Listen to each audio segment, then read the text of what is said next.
Vem cá, me beija a boca, me mostra teu sorriso. Eu quero teu abraço, teu abrigo.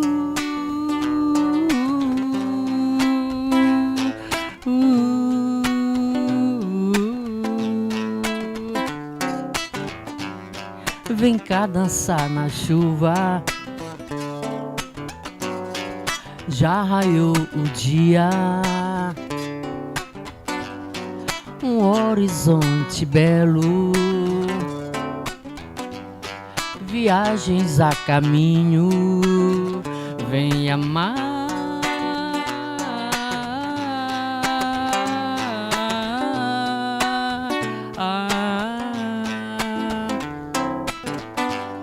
Eu vou levar você comigo, amor, até de manhã.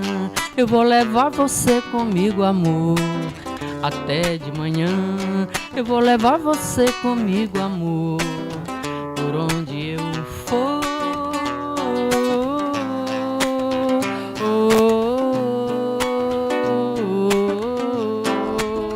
Até de manhã.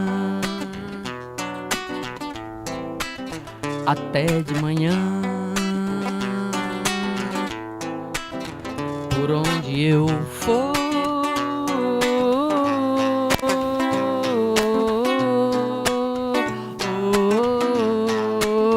Até de manhã.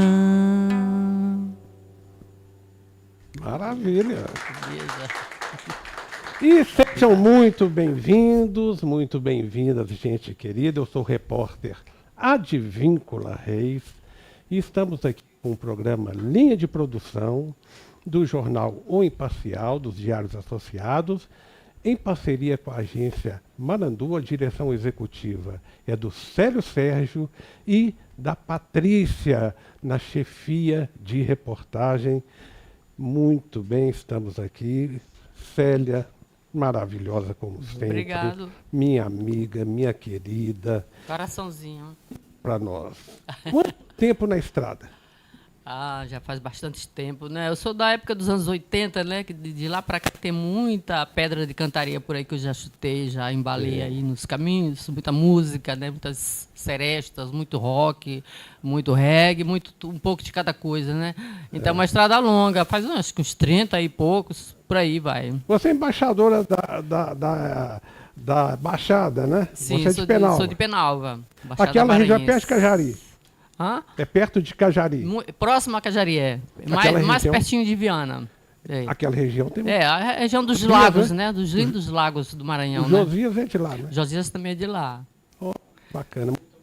É uma honra te receber. É um prazer também estar aqui com vocês. Isso. Eu estou aqui no programa com um convidado muito especial. É o professor Igor Fóscolo, conterrâneo, gente boa, não é? Ele é professor do curso de Relações Internacionais da UEM e a gente vai bater um papo sobre esse momento meio complicado que a gente está vivendo, né, professor? Não está fácil não, é um prazer tê-lo aqui. Exatamente. Primeiro eu queria agradecer pelo convite, dizer que eu estou muito feliz de estar aqui para a gente falar um pouquinho sobre esse tema, né, que é comum a todos e todas, mas que às vezes, né, a gente não vê o pessoal falando. Então hoje é uma oportunidade muito interessante. Vamos ver, né, como essa barra pesada, se ela é tão pesada assim mesmo. Professor, eu vou iniciar aqui, Claro. Só mostrando alguma coisa para o professor e para vocês também, obviamente. Aqui nós temos um quadro, professor, de exportação do Maranhão. Então ele exporta ali para os Estados Unidos ferro-gus, alumínio, né? Exporta para Portugal celulose, para a Espanha, para os Países Baixos, né? Tem soja e derivados, para a Índia, produtos químicos, lá para a China, soja, minério de ferro, alumínio, minério de ferro e alumínio para o Japão, e soja para a Coreia e soja e carne para o Japão.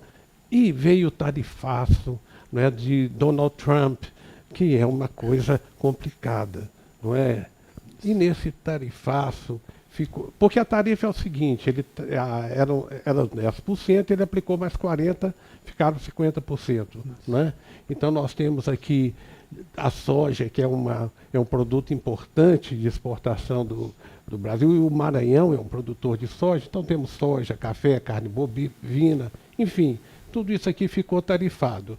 Não ficou, ou melhor, ficou com 10%, ou ficaram, aeronaves, eu acho que o manufaturado nosso é praticamente isso, né? Aeronave e peças, aí vem energia, petróleo, gás, eletricidade, minério de ferro, celulose, suco de laranja, disso que o Trump gosta muito de suco de laranja. Né, enfim, dentro desse panorama, e hoje, o que aconteceu? O governo brasileiro entrou com uma reclamação na OMC, não é? Essa reclamação é mais pirotécnica ou ela tem um efeito real e isso pode resultar em alguma coisa? Perfeito. Bom, começando talvez, né, pelo que você está colocando, esse quadro ele demonstra muito a forma de inserção do Brasil, né, no comércio internacional. Nós temos aí dentro, né, do sistema internacional, principalmente no comércio internacional, dois níveis de comércio. Né? Aqueles países que são produtores de tecnologia e produtos manufaturados, né, como os Estados Unidos, hoje também a China, o Japão, a Coreia do Sul. Né? Então, esses países eles produzem as tecnologias e precisa haver um mercado consumidor para essas tecnologias. É aí que o Brasil, por exemplo, ele entra. Ele entra numa primeira via como consumidor desses produtos manufaturados e ele se coloca no mercado internacional, né, na economia internacional, como um exportador de produtos básicos, ou seja, commodities, como a gente pode ver, principalmente a soja e o minério de ferro. Né? Quando o Trump ele faz esse tarifaço, nessa medida protecionista, né, o Brasil reclama, como você colocou, na OMC, Organização Mundial do Comércio. Mas é bom lembrar que um dos principais apoiadores da OMC em sua origem, né, ali no finalzinho da década de 90, início do século XXI, foi os próprios Estados Unidos, né, em que eles, à época, eles defendiam muito o multilateralismo e o adensamento do comércio internacional. Hoje, o Trump ele é contra a OMC, ele reclama da OMC, e a OMC ele tem um caráter consultivo. Né? A OMC não tem capacidade de impor nada. Ele é um órgão regulatório do comércio internacional e ele vai justamente, né, na medida em que o que se estabelece na OMC é descumprido, a OMC analisa, né, essa situação e dá um parecer. O efeito prático ele é político. Né? Não necessariamente há um problema para o país em desrespeitar a OMC. Existe sim um caráter político que, uma vez que o país demonstra não respeitar regras que foram acordadas globalmente, significa dizer que você pode ter uma insegurança em tratar com aquele país. Só que os Estados Unidos são a maior potência econômica do mundo, então eles se veem também, né, principalmente pela forma como Donald Trump lida com esse assunto, ele se vê na posição de impor seus próprios interesses, mesmo que isso vá contra organismos multilaterais como a OMC. Agora, professor, a questão, vamos aí pensar um pouco, tentar entrar na cabeça de Trump, o que é meio difícil, mas os Estados Unidos a previsibilidade, quer dizer, as pessoas sabiam mais ou menos para que rumo os Estados Unidos caminhavam, o que ele queria, o que ele não queria, o que ele desejava, o que ele impunha, enfim. Mas com Trump essas coisas mudaram, as pessoas ficaram meio sem saber o que vem dali, não é? Isso cria no mundo uma insegurança. E eu queria até aproveitar e dizer o seguinte, essa questão dele misturar, né, tarifa com questões políticas, de amizade, isso cria no mundo uma insegurança? Não, com certeza cria, né? Primeiro, para que a gente consiga entender, então, qual que é necessariamente a importância dos Estados Unidos no comércio internacional. Né? Em 1948, houve um acordo chamado Bretton Woods, em que as principais potências econômicas, né, no mundo sentaram à mesa, né, e aí elas concordaram em haver, né, uma previsibilidade no comércio internacional, principalmente das economias que a gente chama de economia de mercado, ou seja, aquelas economias que se colocam no mercado internacional, né, e a partir disso foi estabelecido o padrão do ouro. Então, assim, você tinha o ouro enquanto moeda de reserva, né, como reserva, e à medida em que você comercializava internacionalmente, uma vez que você tivesse como garantir que aquele comércio que você estava fazendo, você poderia compensá-lo em ouro, estava tudo certo.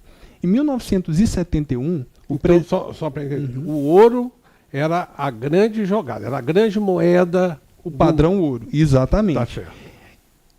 Aí, em 48, o Bretton Woods estabelece que existiria o padrão dólar-ouro, ou seja, você poderia ter a sua reserva de ouro retida no seu país e comercializar em dólar desde que ele se equivalesse, né?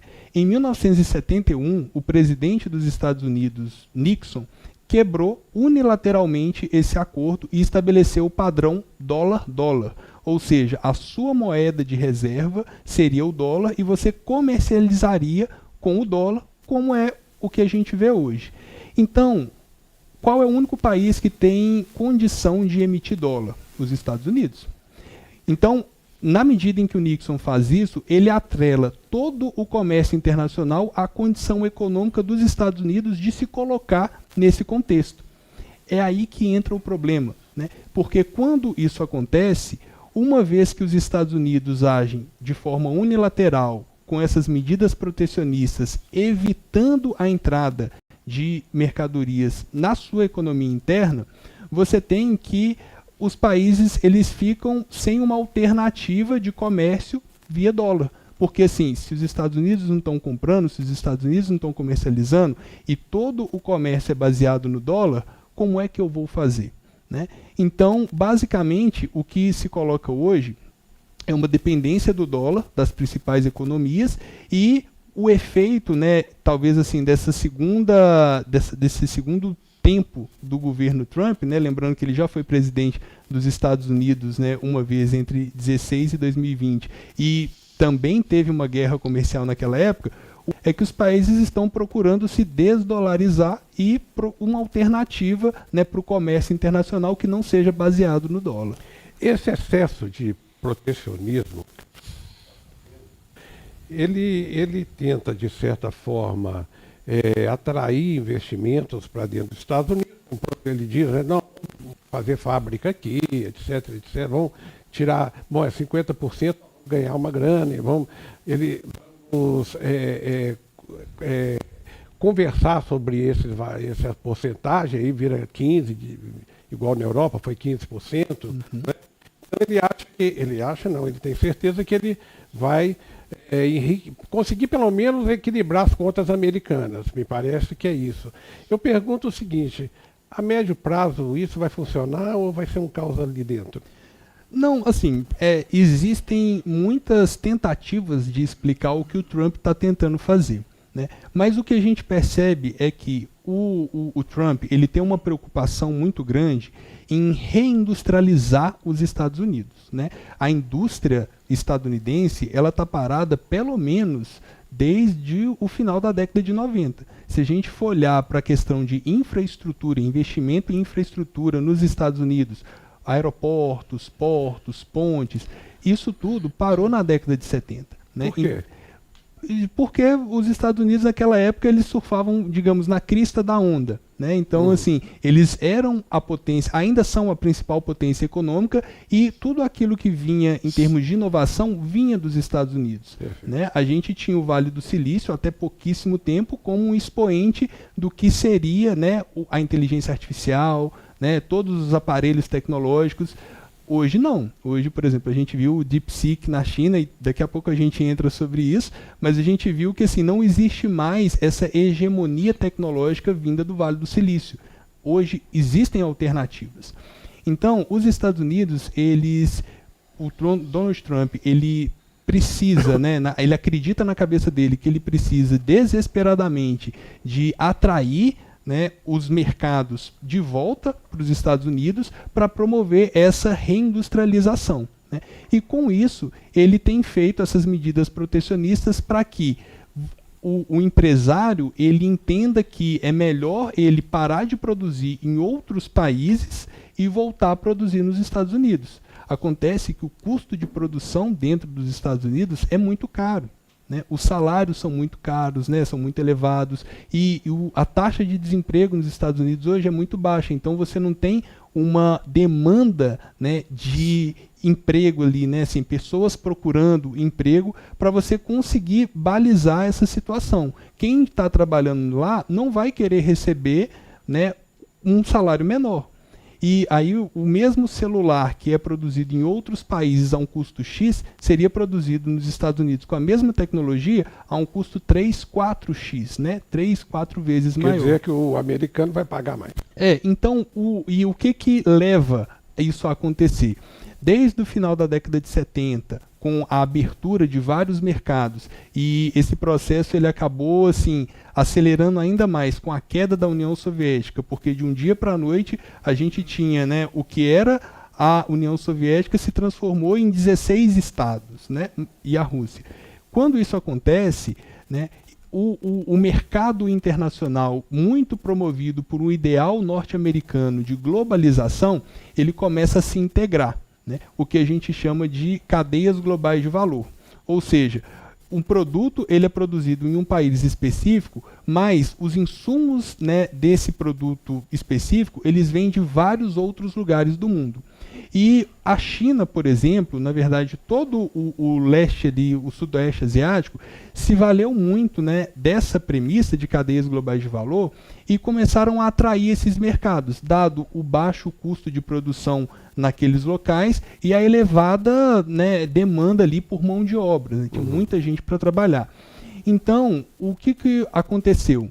Empresas norte-americanas, a partir da década de 70, 80 e principalmente na década de 90, transferiram suas plantas industriais dos Estados Unidos para outros países como a China. Por quê? Porque o custo de produzir lá seria muito mais barato. E aí o celular, o computador, o carro, eles eram produzidos a um custo baixo aqui, voltavam para os Estados Unidos e eram comercializados.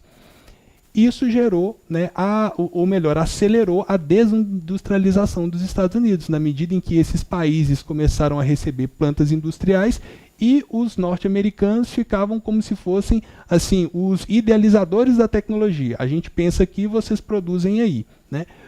Os empresários hoje, eles têm um custo de produção muito mais baixo em outros países e essa tentativa do Trump de atraí-los de volta tem sido falha, na medida em que ninguém vai querer ter prejuízo, perder dinheiro por transferir uma planta industrial que já está há 20, 30 anos na China, em outros locais ali da Ásia, de volta para os Estados Unidos, né? Então o Trump está tentando fazer isso, mas ele está percebendo uma certa resistência do próprio mercado internacional em tentar modificar, né, essa estrutura de equilíbrio. Professor, a gente conversa aqui, Célia Leite canta lá. Vamos lá? Sim, vamos. Falou em Estados Unidos, né? Eu também fiz uma música muito tempo atrás, para Moscou, né? Uma viagem utópica, assim, né? Daquelas ondas que bate quando a gente tá tomando uma caipirinha. Aí nasceu Viagem a Moscou. É uma música maravilhosa. Você fala de Mayakovsky, né? Isso. Tudo da Rússia lá. Em minha ida a Moscou, mesmo no meio da noite, quando a Nica chamava, foi mais que um santo irreal. Em minha ida a Moscou, mesmo no meio da noite, quando a Nica chamava, foi mais que um santo irreal.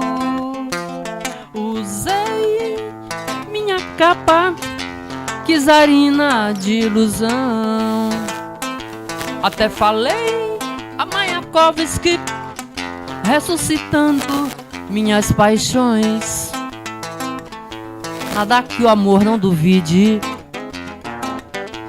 Conheci vales da Ucrânia, também cantei sua música. Disse a Nick eu te amo. Usei minha capa, czarina de ilusão. Acordei da letargia que envolvia as emoções. Vi através da cortina que o sol clareava sua história. E essa luz que luzia é a mesma irradia. Agora retirei minha capa czarina de ilusão. Comunguei sol a pino lá na Praça Vermelha. Usei minha capa czarina de ilusão. Em minha ida a Moscou, mesmo no meio da noite, quando a Nica chamava, foi mais que um santo irreal. Usei minha capa czarina de ilusão. Acordei da letargia que envolvia as emoções. Usei minha capa czarina de ilusão. Até falei a Mayakovsky, ressuscitando minhas paixões em minha ida a Moscou. Maravilha! Ok. Maravilha, beijo. Ok. Maravilha. Obrigado. Célia, com a capa czarina de ilusões, né? E o BRICS, está com qual capa? Pois é, o BRICS, né, para quem não conhece, o BRICS é um bloco político e agora tem se transformado, né, tem cada vez mais ali promovido uma integração econômica entre seus países. Pois é, não é um bloco econômico, né, professor? Não. O BRICS, ele surgiu, né, em 2009, né, foi idealizado, né, por Brasil, China, Rússia, né, depois África do Sul, né, e a Índia também. Basicamente, ele era um bloco em que, assim, concentravam-se ali as principais potências emergentes, né? Então, eles fizeram ali um bloco político para começar a discutir uma possibilidade, né, de ordem global que não estivesse atrelada, né, àquela ordem baseada, né, na liderança ou na hegemonia dos Estados Unidos e que tinha ali o Ocidente como o mandatário, né, daquilo que seria, né, válido ou não. E o BRICS, ele vem se desenvolvendo, né, por muitos anos ele concentrou só esses países. Hoje a gente tem aqueles outros países, né, que permeiam o BRICS como associados, né, entre outros países que também têm pleiteado uma vaga. E o que a gente vê hoje na atual configuração do BRICS é que ele vem se fortalecendo como não só um bloco para poder tentar contrapor a hegemonia ocidental, mas também como um bloco que visa o fortalecimento do Sul global, né? E aí, quando a gente fala do Sul global, a gente está falando na perspectiva política, né, que é essa divisão. Existe o Ocidente e existe o Sul global. Quem seriam os países, né, que compõem ali esse bloco ocidental? Estados Unidos, principalmente, e a Europa e a Austrália. E o Sul, né, o Sul global, China, Rússia, passando ali por países africanos e vindo aqui para a América Latina, tendo o Brasil como liderança regional. Né, Pois é, isso vai fazer, de certa forma, frente a essa política de Donald Trump. Eu estou perguntando isso porque parece que ele está com dois problemas, não é, para serem resolvidos. Um é o BRICS, ou são os BRICS, e outro é a questão do PIX, não é? Parece que esses são os dois problemas. Isso. E o senhor pensa que os BRICS vão conseguir fazer frente a esse ataque americano? Olha, eu particularmente, eu penso que o BRICS, assim, ele já conseguiu fazer isso. Inclusive, a resposta que o Trump dá e a importância que ele dá para um bloco, apesar dele achar que o bloco é irrelevante, mas, assim, isso demonstra claramente que o BRICS tem, sim, né, uma força e tem ganhado cada vez mais notoriedade, né? É bom lembrar que se você reúne no mesmo bloco China, Índia, Brasil e Rússia, você tem 40% da população global, né? É bom lembrar também que se você associa a esse bloco, né, esses países aqui do Oriente Médio, como os Emirados Árabes, entre outros países que estão bem aqui, você tem ali cerca de 30% da produção de petróleo no mundo, né? E o Brasil também, um grande produtor de petróleo. Então, assim, nós temos aqui o BRICS, um bloco que reúne metade da população global, mais da metade da economia, né? E em termos de insumos e produtos, é um bloco que tem desde países, né, produtores, líderes na produção de commodities, como o Brasil, como também países que estão cada vez mais avançando do ponto de vista tecnológico para a liderança de produção de alto valor agregado, né? Então, assim, você tem desde celulares, né, carros e inteligência artificial, como é o caso da China. Então, assim, o BRICS ele é um projeto que tem ganhado cada vez mais força e hoje o BRICS tem uma agenda muito clara, uma alternativa, né, à desdolarização. Então, vem se pensando sim como comercializar sem necessariamente estar atrelado ao dólar, né, que é comandado pelos Estados Unidos. Então, sim. Perfeito. Professor, outra coisa é o seguinte. Eu penso que os BRICS, então, eles podem fazer uma frente. Mas o Brasil, diante desse ataque, não é só um ataque econômico, é um ataque ideológico, né? Assim, contra uma Suprema Corte de um país e tal. E aí ele usou isso até como argumento para fazer essa sanção aí, essa taxação de 50%. Né? Diante disso, o senhor não acha que assim, o mundo ficou com um estranho silêncio quando o Brasil foi atacado dessa maneira? Porque ninguém falou nada a não ser... Aí sim, né, a China falou, o I, né, que é o ministro das Relações Exteriores da China, enfim, um pouco a Rússia também, mas o resto ficou em silêncio, não é uma coisa estranha.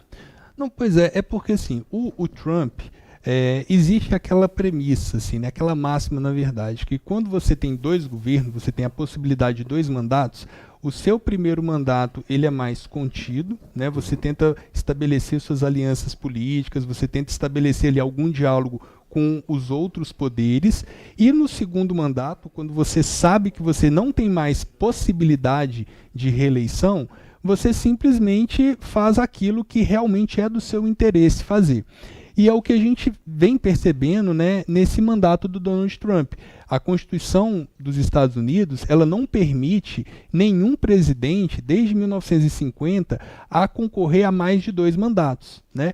Pode ser 2 mandatos consecutivos ou não. Então, teoricamente, do ponto de vista constitucional, o Trump não pode mais se reeleger. Por isso, talvez justifique essas medidas que ele vem tomando, independente se essa medida vai trazer ou não popularidade para ele. Aí você fala, né, do silêncio internacional em torno da taxação do Brasil.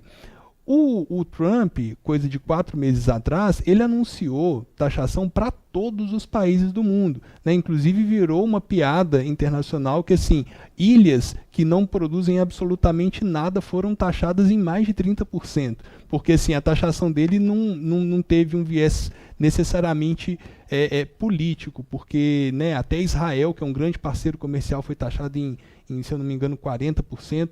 Então, assim, o mundo ficou sem entender porque esse ataque massivo a todos os países ao mesmo tempo, e desde então o Trump ele tem praticado, né, como uma forma de imposição essa renovação das tarifas, das taxas, né? A própria União Europeia é a terceira ou quarta vez que senta à mesa de negociação com o Trump para poder negociar. Só que também, quando a gente analisa particularmente o que ele fez com o Brasil, a gente percebe o seguinte: taxar a China, taxar países, né, como China, Coreia do Sul, Rússia, fazem algum sentido na medida em que, se você quer proteger a sua indústria, né, esses países também estão produzindo no mesmo nível tecnológico. Então, você colocar uma barreira tarifária para impedir a comercialização, de fato, prejudica aquela economia local. Mas o Brasil não está competindo com os Estados Unidos em termos de industrialização, né? O Brasil não tem, né, um setor industrial tão potente quanto os Estados Unidos. Como eu coloquei, nós somos produtores de commodities. Então, o Trump taxar os produtos brasileiros não vai necessariamente prejudicar o processo industrial brasileiro tal qual ele imagina que vá prejudicar, porque a gente não está competindo, nós não estamos no mesmo nível. Vai, na verdade, aumentar a possibilidade de inflação nos Estados Unidos, na medida em que o tarifaço, né, aí para o pessoal que está em casa, né, e para a plateia entender, é uma medida protecionista não para que o Brasil deixe de consumir produtos norte-americanos. É uma medida para impedir que produtos brasileiros entrem aos Estados Unidos. E como a gente pode ver, né, a balança comercial brasileira, o que a gente exporta para os Estados Unidos é minério de ferro, em primeiro lugar, e assim, no top 3 ali talvez, suco de laranja, café, produtos da cesta básica dos Estados Unidos. Então, assim, o Trump vai lá e coloca 50% em cima do café.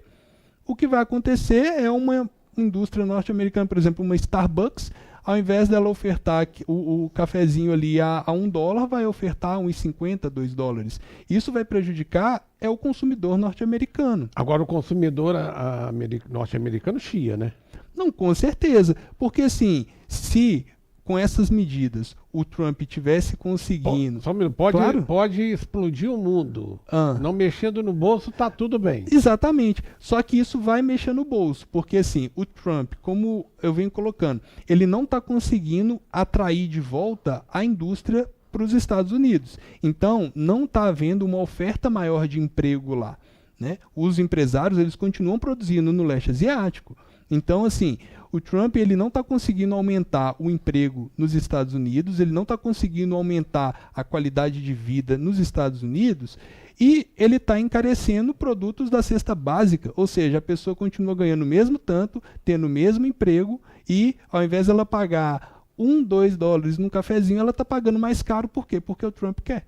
Basicamente é isso. Parece que ele está muito aguerrido ao livro dele, né? Ele tem um livro que é Como Negociar, isso, não é isso? Isso. E ele diz assim, olha, você pede um número exorbitante e ali você vai abaixando, e ele perdeu um pouco o controle, ele está acreditando mais no livro dele do que na realidade, não é isso? Justamente, assim, essa tática dele, né? Ele coloca lá em cima, vamos dizer, ele quer ganhar 7, então ele vai lá e pede 10, né? Para poder reduzir.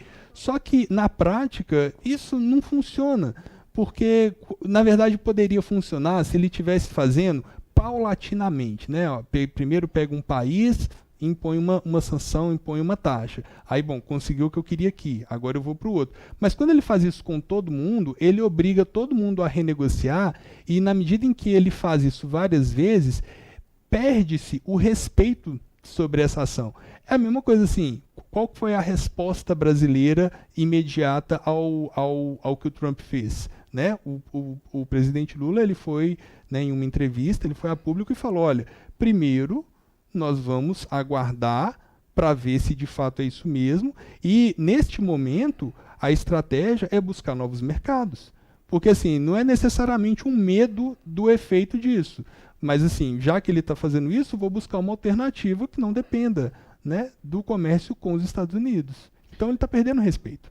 Está perdendo respeito. E ele perdendo respeito, vamos pensar um pouco, vamos ver o nosso umbigo, né? Aqui dentro, são 200 anos de relação, de comércio, né? O brasileiro adora ir lá para Miami, adora ir para Nova York.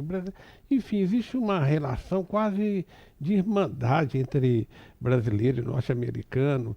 E essa coisa parece que começa a se desfazer ou sumir como éter, não é? Isso, para reconstruir depois, vai ser difícil, né, professor? Com certeza, né? Essas medidas hostis, né, do Trump de impor o seu interesse independente das partes, porque numa negociação, né, se estabelece que os dois têm que sair com pelo menos, né, assim, algum tipo de interesse conquistado, né? Não vale a pena eu negociar com você se só você sair ganhando. Isso não acontece.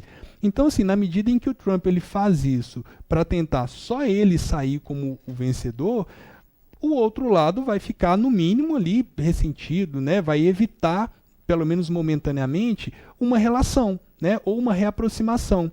Só que a gente também sabe que o Trump ele não passa, né, dos 4 anos de mandato dele. Então, todas essas ações que ele está fazendo... Porque ele não pode ser reeleito. Porque né? ele não pode ser reeleito. Então, assim, também existe essa visão estratégica, né, principalmente de países como a China, como a Rússia, de entender que aquilo ali que está acontecendo, o quadro atual, é momentâneo. Porque, assim, a não ser que o próximo presidente continue fazendo exatamente o que o Trump está fazendo, mas a gente vai ter uma mudança de caráter, né? Até mesmo de relação entre os países. Né? Basta a gente analisar o que foi o primeiro período do Trump com o Biden. Né? Mudanças significativas de relacionamento, principalmente com a China. Professor, a gente poderia ficar aqui até amanhã conversando. Mas nosso tempo é curto, não é? As coisas são assim mesmo. Eu gostaria de agradecer imensamente a sua presença. Foi muito bom te ouvir. Quero ouvir outras vezes. Um grande abraço, muito obrigado. Leve um beijo para sua turma, viu? Um beijo para vocês. Vamos ouvir mais um pouquinho da querida Célia. Beijo para todos. E saudade! Vamos! E saudade é uma música minha composta com Carlos Berg, né? Que se foi o ano passado. Mas tá tudo bem.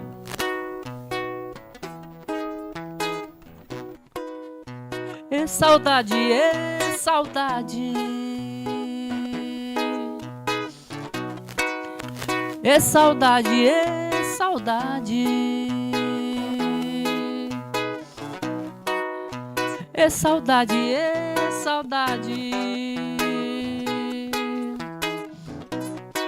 Quer saber? Tô com saudade. A saudade cruza o mar, vai atravessar fronteiras inteiras. A vontade de chegar lá faz a gente correr, sair do lugar. A vontade de ver quem se ama, a quem me chama, pra quem te ama. A saudade leva lá. Voltei pra te abraçar, voltei pra te sentir, voltei pra te cheirar, pra te ver sorrir, voltei pra namorar, tudo de novo. Voltei pra te abraçar, voltei pra te sentir, voltei pra te cheirar, pra te ver sorrir, voltei pra namorar, tudo de novo. E saudade, e saudade. E saudade, e saudade. E saudade, e saudade. Quer saber? Tô com saudade. A saudade cruza o mar, vai atravessar fronteiras inteiras, a vontade de chegar lá faz a gente correr, sair do lugar, a vontade de ver quem se ama, a quem te chama, a quem te ama. A saudade leva lá. Voltei pra te abraçar, voltei pra te sentir, voltei pra te cheirar, pra te ver sorrir, voltei pra namorar tudo de novo. Voltei pra te abraçar, voltei pra te sentir, voltei pra te cheirar, pra te ver sorrir, voltei pra namorar tudo de novo. Ê saudade, ê saudade, ê saudade, ê saudade, ê saudade, ê saudade. Quer saber? Matei saudade.